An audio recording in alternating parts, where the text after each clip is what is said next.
का मौका ही नहीं देते। राहुल गांधी ने कहा है वो सिर्फ अपने सांसदों को बोलने देते हैं।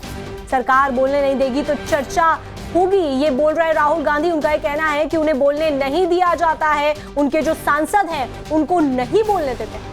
लोकसभा की कार्यवाही 2 बजे तक के लिए स्थगित करनी पड़ी है। विपक्ष हंगामा कर रहा था। हालांकि रक्षा मंत्री राजनाथ सिंह ने सदन में कहा था कि सरकार चर्चा को तैयार है और सभी विषयों पर सरकार चर्चा करेगी। लेकिन राहुल गांधी जब कार्यवाही स्थगित की गई उसके बाद सदन से बाहर निकले हैं तो उन्होंने क्या कुछ कहा है, सुनिए जरा।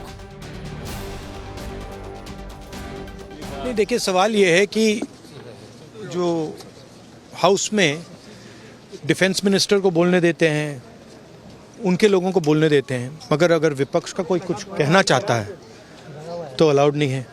मैं लीडर ऑफ अपोजिशन हूँ, मेरा हक है, तो मुझे तो कभी बोलने ही नहीं देते हैं। तो ये एक नया अप्रोच है। सर, क्या सवाल चाहते हैं आप? क्या सवाल आप चाहते हैं सर, जो प्रधानमंत्री से? बट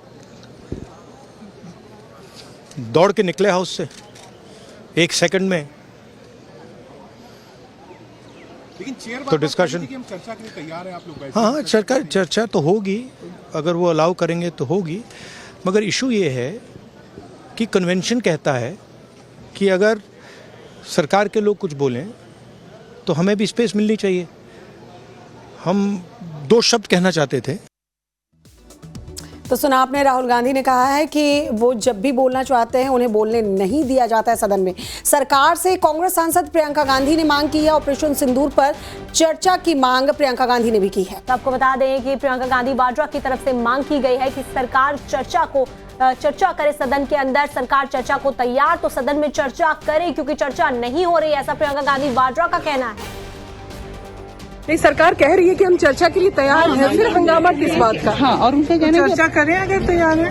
अगर एलओपी को कुछ बोलना है 1 मिनट के लिए तो बोलने देना चाहिए। अजर्नमेंट मोशन। पहलगाम मामले पर सरकार सदन में जवाब दे, डिंपल यादव की तरफ से ये टिप्पणी की गई है।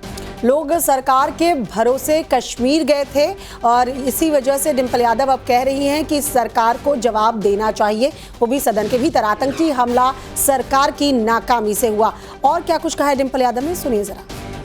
हमें ये बात नहीं भूलनी चाहिए कि बहुत सारे हमारे भारत के लोगों ने जान गंवाई है पहलगाम वाले इंसिडेंट्स में। और सबसे पहले तो जहां हमें श्रद्धांजलि देनी चाहिए और सभी परिवार वालों के साथ जहां हम खड़े हैं, वही हम चाहते हैं कि पार्लियामेंट में डिस्कशन हो कि कहीं ना कहीं इंटेलिजेंस फेलियर जो हुआ है और जो इतनी सारी टूरिस्ट लोगों ने जो अपनी जान गंवाई है और जिसके भरोसे वो लोग गए थे जम्मू कश्मीर में, जिस सरकार के भरोसे, तो कहीं ना कहीं सरकार जिम्मेदार है, उस पर डिस्कशन होना चाहिए।